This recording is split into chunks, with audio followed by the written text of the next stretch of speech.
1 जुलाई से शुरू होने वाली वार्षिक श्री अमरनाथ जी यात्रा के लिए मंच तैयार है। सारी व्यवस्थाएं पूरी कर ली गई है। इस बीच जम्मू यात्री निवास का एलजी मनोज सिन्हा ने दौरा किया और तैयारियों का जायजा लिया। दूसरी ओर बड़ी संख्या में श्रद्धालु जम्मू पहुंच रहे हैं। ये लोग पहले और दूसरे कारवां में रवाना होंगे। कल सुबह यात्रियों का पहला काफिला जम्मू के यात्री निवास से कश्मीर के लिए रवाना होगा। यात्रियों में काफी उत्साह है। उन्होंने सभी व्यवस्थाओं पर संतुष्टि जताई है और प्रशासन को धन्यवाद दिया है।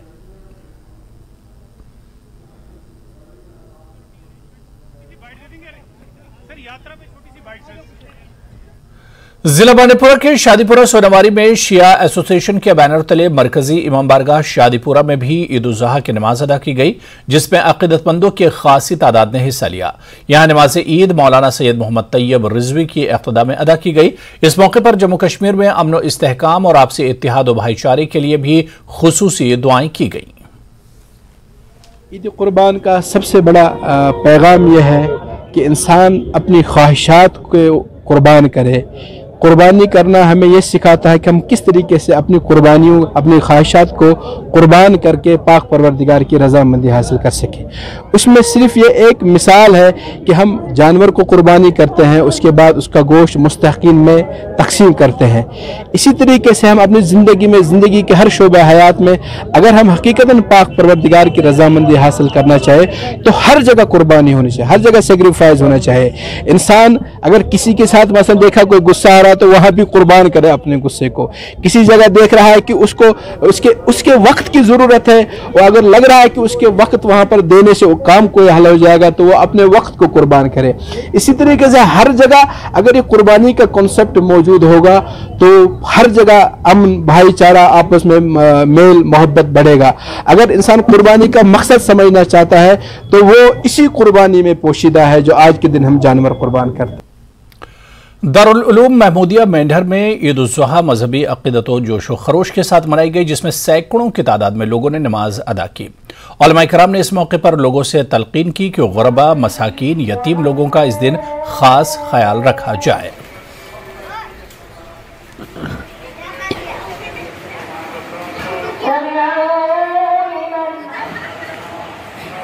कुर्बानी का ये जो फलसफा है, इसके ऊपर अगर बात करें तो ये सिर्फ जानवरों की कुर्बानी नहीं है, बल्कि हमें अपनी ख्वाहिशात और तमन्नाओं की भी कुर्बानी देनी है। आज अल्हम्दुलिल्लाह यहाँ जामा मस्जिद अनवर कासिम नगर मेंढर में मुत्तसिल दारुल उलूम महमूदिया में ईद उल अज़हा की नमाज़ अदा की गई। सैकड़ों की तादाद में लोगों ने अल्हम्दुलिल्लाह शिरकत की। इस मौके पर हम जहाँ तमाम आलम इस्लाम को ईद उल अज़हा की मुबारकबाद पेश करते हैं, वहीं तमाम बरादरान वतन को भी ईद उल अज़हा की मुबारकबाद पेश करते हैं। और ईद उल अज़हा का जो पैगाम है वो ये पैगाम है कि इंसान अपने आप को दबा ले, अपने एहसासात को, अपने जज्बात को, अपने गुस्से को दबाए और अमन, आश्ती, मोहब्बत, भाईचारा आम हो। इसी का पैगाम हमने मस्जिद के मिंबर से भी दिया। इस टाइम हम आपसे भी यही गुजारिश करते हैं कि हमारे इसी पैगाम को पहुँचाएँ कि इस्लाम जो सलामती का मज़हब है और ईमान जो अमन से मुश्तक है, हम इस अमन और सलामती के साथ इस मुल्क में रहें और भाईचारा आम हो। इसी का पैगाम आज के ईद उल अज़हा के मौके पर दिया जाए। सबसे पहले मैं तमाम अपने ईमानी भाइयों को, मुसलमान भाइयों को ईद उल अज़हा की मुबारकबाद देता हूँ कि अल्लाह ताला का शुक्र है कि अल्लाह पाक ने हमको ये अजीम मौका दोबारा अता फरमाया और इस मौके की खुशियाँ अल्लाह ताला हम सबको मैसर करे और हमारे बरादरान वतन को भी ये खुशियाँ अता करे कि वो भी हमारी इस खुशी में शरीक हो सकें। किश्तवाड़ जिले के मड़वा वाड़वन के दूरदराज के इलाकों में भी लोगों ने आज शांतिपूर्ण तरीके से ईद उल अज़हा की नमाज अदा की। इस दौरान लोगों ने देश और राज्य के लिए अमन और चैन की दुआ मांगी। इस दौरान लोगों ने एक दूसरे के गले मिलकर ईद की मुबारकबाद पेश की। दुआ की तकरीब यहाँ बड़ी सादगी और अकीदत के साथ मनाई गई। लोगों ने नमाज पढ़ी। हज़ारों की तादाद में फर्जंदान तौहीद मड़वा के तारीखी ईदगाह में आए और यहाँ नमाज अदा की। लेकिन जो जोश खरोश पहली ईदों में होता था, लोगों की इक़्तिसादी हालत बेहतर होती थी, लोग कुर्बानियाँ करते थे, अच्छी चहल पहल होती थी, खरीद व फरोख्त होती थी। बदनसीबी से 2019 से लेकर आज तक जो हालात यहाँ बने हुए हैं वो जोश खरोश नहीं है। लोगों में मुफलिसी है, बेरोज़गारी है और हम इस उम्मीद के साथ यहाँ आज आए हैं और अल्लाह से हमने दुआ की है कि अल्लाह ताला जल्द अज जल्द रियासत जम्मू कश्मीर में अमन सलामती बहाल करे और यहाँ की इक़्तिसादी हालत फिर बेहतर हो। पुंछ जिले के सुरनकोट कस्बे में पुलिस ने ईद के अवसर पर लोगों और दुकानदारों में मिठाइयां बांटी। एसएचओ सुरनकोट राजबीर सिंह की अगुवाई में बड़ी संख्या में पुलिस के अधिकारी और जवान हाथों में मिठाइयों के डिब्बे थामे कस्बे में निकले और हर राहगीर और दुकानदार को ईद की बधाई देने के साथ उनको मिठाइयां भी दी। इस दौरान पुलिस ने सुरनकोट कस्बे के हर बाजार में लोगों में ईद की मिठाइयां बांटी।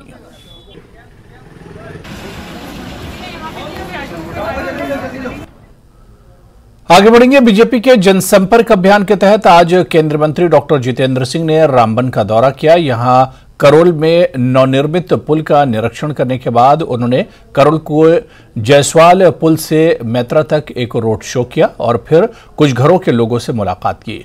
इस दौरान उन्होंने लोगों से एक नंबर डायल करने को कहा, जिस पर डायल करने वालों को पीएम मोदी का संदेश मिला। इस संदेश को केंद्रीय मंत्री ने सबको पढ़कर सुनाया। यहां उन्होंने पीएम मोदी की आलोचना करने के लिए कांग्रेस पर हमला भी बोला। मुझे आभार प्रकट करना है प्रधानमंत्री श्री नरेंद्र मोदी जी का।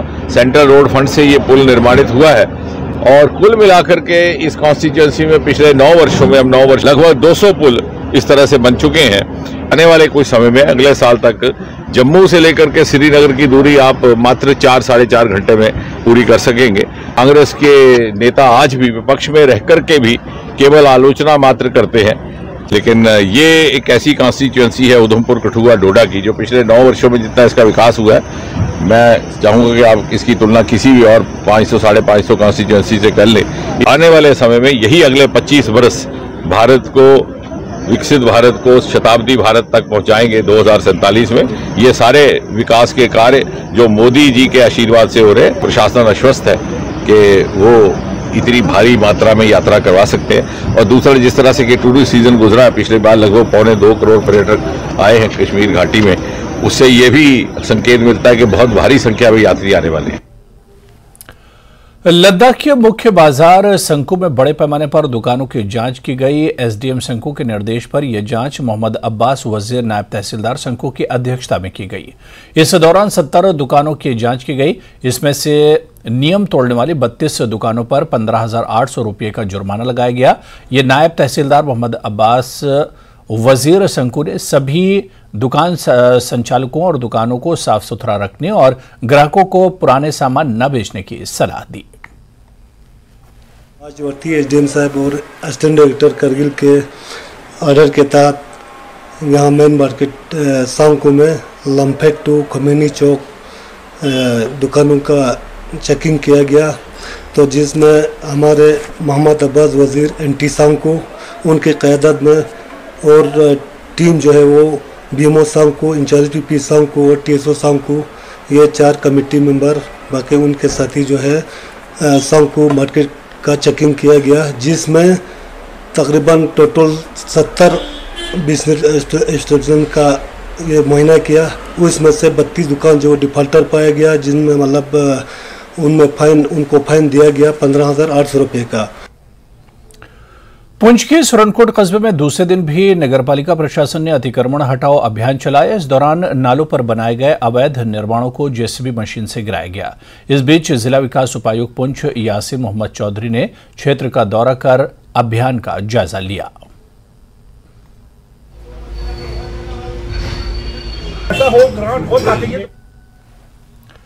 उधमपुर जिले की पंचायत कोटलीबाला में भीषण आग लगने से 3 मवेशियों की जलकर मौत हो गई। इसमें एक गाय, भैंस और बछड़ा शामिल है।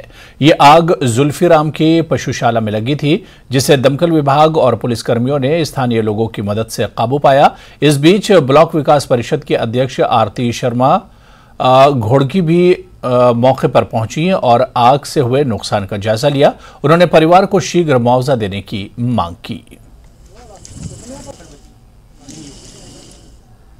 लेकिन ये सड़क से थोड़ा दूर था, तो बाकी फायर ब्रिगेड वाले खुद आ गए थे। कुछ जो छोटे इनके इक्विपमेंट थे वो उन्होंने साथ लाए थे, तो इस आग को बुझाने की पूरी कोशिश की है। लेकिन मकान जो उनका कैटल शेड था वो जल गया है और इसमें एक गाय, एक भैंस और एक गाय का बच्चा जो है वो बीच में रह गया। कुछ सामान है इन्होंने जो रखा होगा साथ में कोई स्टोर्स वगैरह था, दाने शाने होंगे, तो वो उसमें राख हो गया। आज जो भी गाड़ी आग बुझाने के लिए यहाँ पे भेजी गई थी, तो डिस्ट्रिक्ट एडमिनिस्ट्रेशन जज जो परसों फैसला लिया था वो अच्छा नहीं था। आज अगर ये फैसला नहीं लिया होता तो हम इस घर को भी बचा सकते थे और इन जानवरों को भी बचा सकते थे, क्योंकि गाड़ी कोई भी यहाँ पे पार नहीं हो सकती है, बड़ी गाड़ी और छोटी गाड़ी और बाइक जो है पार हो सकते हैं। और पूरा का पूरा जो लोग हैं वो वहाँ पे हैं, कई लोग बेचारे गाँव के इकट्ठे हुए हैं, यहाँ की सरपंच मैडम भी आए हैं, पास वाले सरपंच भी यहाँ पे आए हैं, और हम भी इस पार पर कुछ सोशल हमारे जो लोग थे वो भी यहाँ पे पहुंचे, और पूरी जो पुलिस के कुछ लोग हैं वो भी यहाँ पे आए हैं। कोशिश जारी थी आग को हम बचाएं, पर आग को हम काबू नहीं कर पाए हैं, इसलिए इनके जानवर भी अंदर इस आग में जो है मर गए हैं। इसके लिए बहुत ही दुखद है, और मैं यही कहना चाहूँगी कि जो भी इनका कंपनसेशन बनता है उनको जल्दी से जल्दी दिया जाए।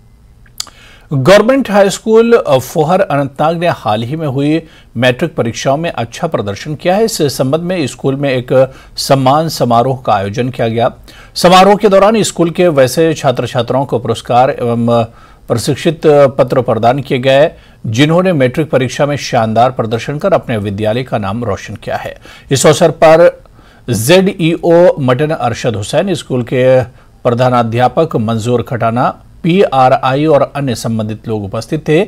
जम्मू कश्मीर बोर्ड परीक्षा में स्कूल के अच्छे प्रदर्शन पर स्थानीय लोगों ने भी स्कूल प्रबंधन को बधाई दी। मैं बहुत ही खुश हुआ हूं आज कि जब मैंने सुना है कि गवर्नमेंट बॉयज हाई स्कूल फोहर में जो मैट्रिक में जो बच्चे पढ़ रहे थे उन्होंने अच्छे नंबरात हासिल करके मैट्रिक पास किया है। तो इसमें सबसे ज़्यादा क्रेडिट मैं अपने हेडमास्टर साहब को, मंजूर अहमद खटाना साहब को देना चाहूँगा, और उसके साथ साथ इसका जो पूरा टीम है, जो उस्ताद किराम साहब है, उनको मैं ये क्रेडिट देना चाहूँगा। और उसके साथ साथ अपने गाँवों की तरफ से, अपने गोयर आवाम की तरफ से इनको मुबारकबाद पेश करता हूँ। उन बच्चों को भी मुबारकबाद पेश करता हूँ, उनके वालिदैन को मुबारकबाद पेश करता हूँ कि उन्होंने आज हमारी इज्जत रखी, हमारी शान बुलंद रखी। स्टाफ इन सरबराह हेडमास्टर सब तहज अंत कोशिश किन गो यह 12 वर यूथ यह 90 करीबन 95% रिजल्ट यथ बे नंबर असल नंबरात हासिल कर बच्चे कामयाब गमित। लिहाजा मान तरफ यथ स्टाफस तो ये सरबराह इंस्टीट्यूशन सो मोहतरम मंजूर अहमद खटाना साहब, तिमन मान तरफ दिली मुबारक मई तिहद स्टाफस तो बे तिमन वालिदैन हजरातन तुस मुबारक करान। इंशाअल्लाह ताला इस थो उम्मीद ब्रोह कुन रोज यथे कन इंशाअल्लाह कामयाबी बदस्तूर यमन बच्चन हंदिस हकस में ढंग से लोकसभा चुनाव के प्रचार प्रसार में जुटे हैं। इस दौरान रमेश द्वाला ने बताया कि हाईकमान के आदेश से टिफिन अभियान शुरू किया गया है। साथ ही कहा कि पीएम मोदी देश के लिए क्यों जरूरी हैं और कांग्रेस के झूठ को जगजाहिर करने के लिए यह अभियान शुरू किया गया है। आज हमारे जो संयुक्त कार्यक्रम था और जो हमारे 7 मोर्चे हैं, महिला मोर्चा, किसान मोर्चा, युवा मोर्चा, ये सारे मोर्चे के पदाधिकारी जो थे आए थे और यहाँ लगभग 100 के लगभग हमारे कार्यकर्ता और जो हमारे मोर्चे प्रकोष्ठ हैं उनके पदाधिकारी व अध्यक्ष जो हैं वो आए हुए थे। तो मैं उनका भी धन्यवाद करता हूँ और आपके चैनल का भी धन्यवाद करता हूँ कि आज का जो कार्यक्रम था, एक तो टिफिन एक कार्यक्रम था से और बड़ा उसमें हमें आनंद भी आया। हमने सभी ने अपना अपना टिफिन घर से लाए थे और पार्टी का आदेशानुसार हम यहाँ पे आज जो है वो मीटिंग भी की। सारे जो मोर्चे प्रकोष्ठ थे उनके पदाधिकारियों व अध्यक्षों के साथ मीटिंग भी की और उसके बाद हमने अपना अपना जो भोजन हम घर से लाए थे हमने मिल बैठ करके बड़े प्यार से और हमें भी बड़ी एक मतलब प्रसन्नता हो रही थी कि हम सभी अपने अपने घर से जो सब्जी रोटी लाए थे वो हमने यहाँ पे बांट के जो है वो खाई है।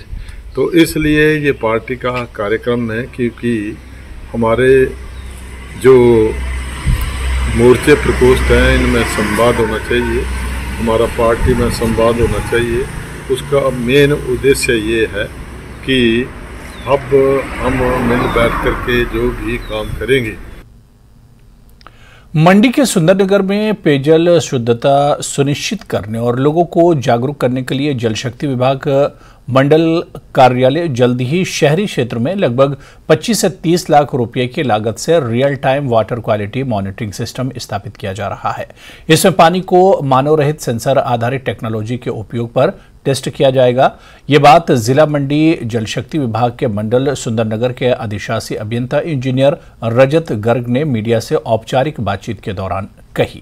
उन्होंने कहा कि जल शक्ति मंडल के तहत बरसात के मौसम में पेयजल शुद्धता को सुनिश्चित करने के लिए पूर्व में ही विशेष अभियान के तहत 470 पानी के टैंकों को साफ किया जा चुका है। शहर के लिए जैसा आप जानते हैं कि हमने अभी 2 वर्ष पहले ही हमने उठाऊ पेयजल योजना सुंदरनगर का निर्माण किया है BSL रिजर्वायर से। तो इसकी शुद्धता को हम इंश्योर करने के लिए हमने लगभग 6 करोड़ की लागत से वाटर ट्रीटमेंट प्लांट, जो rapid filtration based water treatment plant है, उसका निर्माण किया है और जो कि बड़ा एफिशिएंटली काम कर रहा है। इसके अलावा हमने सुंदरनगर शहर का जो ट्रीटेड पानी है इसकी टेस्टिंग जो है हमारे यहाँ पे रोजाना की जाती है। लगभग 3 से 5 सैंपल जो है शहर के विभिन्न क्षेत्रों से कलेक्ट किए जाते हैं और हमारी NABL एक्रेडिटेड लैब है उसमें उनकी रोज सैंपलिंग की जाती है। नूरपुर के जसूर में विशाल सफेदे का पेड़ जड़ से अचानक उखड़ने से खोखो पर रोड पर गिरा, जिस पर एक कार भी इसके नीचे आ गई। गनीमत रही कि कोई बड़ा हादसा नहीं हुआ, जिसका मुख्य कारण कुछ लोगों ने पेड़ गिरने की आवाज सुन ली थी और उन्होंने रोड पर आवाजाही को रोकने की कोशिश भी शुरू कर दिया, लेकिन फिर भी एक कार पेड़ के नीचे आ गई और कार में बैठे लोगों को सुरक्षित बाहर निकाला गया। दुकान पे आ ही रहा था, सवेरे 9-9:15 का टाइम था, तो मैं अभी बाहर ही निकल रहा था, ऊपर से कुछ आवाज़ सी आ रही, मैं देखा तो पेड़ नीचे गिर रहा था। पेड़ नीचे गिरा तो 2 गाड़ियों को हमने रोका, तीसरी गाड़ी उसके सद में आके उनके ऊपर गिरी। मगर ये है कि वो बच गए सब। अब ये है कि नुकसान तो दुकानों का भी हुआ है, बाइक को खोके नीचे आ गए इसके नीचे और दुकान की शटें टूट गई है और बाकी वो जो बंदे हैं वो बच गए। बाकी हम सरकार से यही निवेदन करते हैं कि यहाँ पे और भी कुछ पेड़ गिरने वाले हैं, तो निवेदन है कि इसको अभी है टाइम, और ज़्यादा नुकसान हो जाता अगर दिन का टाइम होता।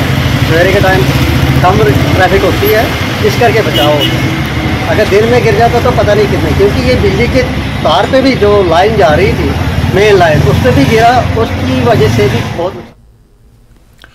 नालागढ़ में जमीनों की रजिस्ट्री से लेकर इंतकाल तक की रिपोर्ट के एवज में पटवारियों पर पैसा वसूली का दबाव बनाया जा रहा है, जिसका खुलासा नालागढ़ पटवार सर्कल में तैनात एक पटवारी ने किया। पटवारी ने नालागढ़ की तहसीलदार निशा आजाद से तंग आकर उपायुक्त सोलन को एक शिकायत पत्र भेजा है, जिसमें तहसीलदार पर इंतकाल के एवज में पैसे लेने का दबाव और अभद्र भाषा का प्रयोग कर बदतमीजी का गंभीर आरोप लगाया है।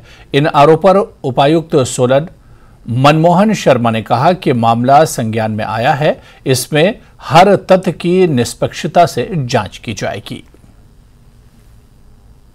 बहुत ही बदतमीजी से बात की। उस दौरान वहाँ पे एक पटवारी और थी, वो रेडू झिड़वाला के पटवारी हैं, ये आप उनसे भी कंफर्म कर सकते हैं। बाकी वहाँ पे CCTV भी फुटेज भी है, अगर वो चलाई होगी उन्होंने तो उस टाइम ऑन ही रहता है वैसे तो उसमें भी आप चेक कर सकते हैं। सारी फीस तो इसकी पहले 2 रुपये होती थी, 4 रुपये होती थी, वो तो अब बढ़ाई 50 रुपये, वो उसका मैटर नहीं है। अब वो तो सर क्लियर नहीं बताते, कभी ना बोलते हैं, बाकी वो समझते ही है सब कि कभी किसी बदतमीजी से बात की है। अफसर कोई भी काम देते हैं शाम को देते हैं, शाम के ड्यूटी के बाद देते हैं, तब भी हम काम करते हैं और ऊपर से हमारे से फिर इस तरह से व्यवहार किया जाता है। तो आज वो पत्र व्हाट्सएप के माध्यम से मुझे प्राप्त हुआ है, जो भी उनने आरोप लगाए उसकी हम छानबीन कराएंगे और क्या तथ्य है उसके बारे में हम जल्दी ही पता करेंगे अपने जो हमारे रेवेन्यू ऑफिसर्स है। चंबा में ईद उल अजहा का त्यौहार धूमधाम से मनाया जा रहा है। इस अवसर पर जिले के चौगान नंबर 5 में लोगों ने ईद की नमाज अदा की और एक दूसरे को गले लगाकर ईद की मुबारकबाद दी। इस मौके पर जामा मस्जिद चंबा के इमाम ने उपस्थित लोगों को ईद की महत्ता के बारे में बताया, साथ ही इस दिन कुर्बानी अवश्य देने का आह्वान किया। आप सभी समस्त चंबावासी को और भारतवासी को ईद उल अजहा की बहुत बहुत मुबारकबाद देता हूँ। अल्लाह से ये कामना करता हूँ, ये दुआ करता हूँ कि जो हमारे चंबा में आपसी भाईचारा, जो गंगा जमुनी तहजीब और जो हिंदू मुस्लिम भाईचारा और सिख ईसाई भाईचारा वो कायम रहे और हमेशा जैसे हम लोग भी हिंदू लोग हमारे घरों में आके ईद की मुबारकबाद देते हैं और गले मिल के हम भी उनके घरों में जाके दिवाली की उनको मुबारकबाद देते हैं। जैसे सिलसिला चलता आ रहा है, अल्लाह करे वो सिलसिला वैसे ही चलता रहे। सोलन में अब फल और सब्जियों के दाम बढ़ते जा रहे हैं। बेमौसम हुई बरसात से अधिकतर जगह फसलें खराब हो चुकी हैं, जिसके चलते अब फल और सब्जियों के दामों में लगातार वृद्धि होने लगी है। बीते कुछ समय पहले फलों और सब्जियों के दामों में भारी गिरावट देखने को मिली थी, जिसके चलते शहरवासियों ने राहत की सांस ली थी, लेकिन अब रोजाना सब्जियों और फलों के दामों में वृद्धि होने शुरू हो गई है। अगर बात करें तो बीते दिनों से फल और सब्जियों के ग्राफ में 2 गुना वृद्धि हो चुकी है और लगातार दामों में वृद्धि ही देखने को मिल रही है। इस टाइम मतलब जो टमाटर हमारा 400-500 रुपए क्रेट आ रहा था, वो इस टाइम 1500 रुपए 1700 रुपए क्रेट टमाटर का आ रहा। दाम तो दुगने तिगने हो गए होलसेल रेट में। जो आम हमारा 60 रुपए किलो आ रहा था, वो इस टाइम हमारा आम 75, 80, 90 रुपए किलो क्वालिटी के हिसाब से आ रहा है। तो बात करें तो सब्जियों के दाम, फलों के दामों में बढ़ोतरी होगी। फलों के दामों में भी, सब्जियों के दामों में भी। ये जो हमारी बरसात कुछ दिन पहले होगी, उससे जो है कई टमाटर के पौध खराब हो गई, शिमला मिर्च की पौधे खराब हो गए, बीन जैसा कि फल हर एक आइटम मतलब सीजन उस हिसाब से रहा। जिस टाइम गर्मी होनी थी उस टाइम बरसात होगी, कई फल मतलब फल खराब हो गए, सब्जियां के पौध लगाई हुई थी वो खराब होगी। बिलासपुर में सूचना एवं प्रसारण मंत्रालय के तहत सूचना पत्र कार्यालय की ओर से वार्तालाप विषय पर मीडिया कार्यशाला का आयोजन किया गया, जिसमें अतिरिक्त उपायुक्त डॉक्टर निधि पटेल ने मुख्य अतिथि के रूप में शिरकत की। इस अवसर पर पत्र सूचना कार्यालय की ओर से पीआईबी चंडीगढ़ के निदेशक विवेक वैभव, सहायक निदेशक हर्षित नारंग एवं उप निदेशक संगीता जोशी मौजूद रहीं। इस अवसर पर कार्यशाला की अध्यक्षता करते हुए अतिरिक्त उपायुक्त ने कहा कि सरकार की योजनाओं को आम जन तक पहुंचाने में मीडिया की सकारात्मक भूमिका रही है, जिससे लोगों को सरकार की विकासात्मक योजनाओं की जानकारी प्राप्त होती है। बिलासपुर में 1 दिवसीय मीडिया कार्यशाला का आयोजन किया गया। मीडिया वार्तालाप के नाम से इस कार्यशाला में जिला बिलासपुर से जितने भी पत्रकार बंधु हैं उन्होंने शिरकत किया।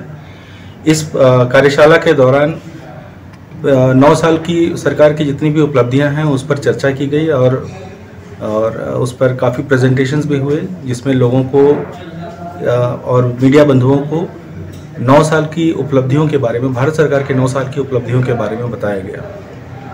मेरा आप सभी लोगों से अनुरोध है कि भारत सरकार द्वारा चलाई जा रही जितनी भी स्कीम्स हैं उसका फ़ायदा उठाने के लिए आप सब पीआईबी और भारत सरकार की जो वेबसाइट्स हैं उनका इस्तेमाल करें और हमारे मीडिया बंधुओं द्वारा प्रकाशित जो भी समाचार खबरें हैं इन डेवलपमेंटल न्यूज़ चीज़ों पर, उनका भी आप लाभ उठाएं।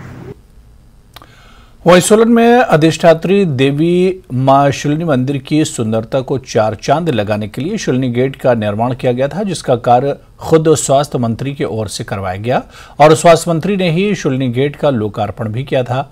बता दें कि लगभग 9 लाख की लागत से बना शुलिनी गेट पर लगा फाइबर एक ही महीने में निकल गया है और गेट के लोकार्पण से पहले गेट पर लगे फाइबर की 15 साल की गारंटी दी गई थी, लेकिन फाइबर 1 महीने भी नहीं टिक पाया। इस गेट पे 8 से 9 लाख रुपया खर्चा हुआ है, तो अगर इतना पैसा इस पे लगाया गया है तो इतने पैसे की वैल्यू आप देखिए कि 15 दिन के अंदर ही इसके जो परतें हैं वो उखड़नी शुरू हो गई है। तो ये गारंटी क्या सिर्फ 15 दिन की गारंटी थी? जिसने भी इस कंपनी ने इसको बनाया और जिसने इसको अप्रूव किया उसको बुलाकर इस गेट को सही करना चाहिए और उनसे पूरा हिसाब लेना चाहिए कि ये इतने पैसे का इस गेट में क्या काम था कि 9 लाख रुपया जो जनता जो वहाँ के लोग बता रहे हैं उनसे सुना है, तो क्या इसमें 9 लाख रुपया एक्चुअल में ही लगा है, इसका भी पता लगा। तो चलिए इस बुलेटिन में भी फिलहाल इतना ही। नमस्कार।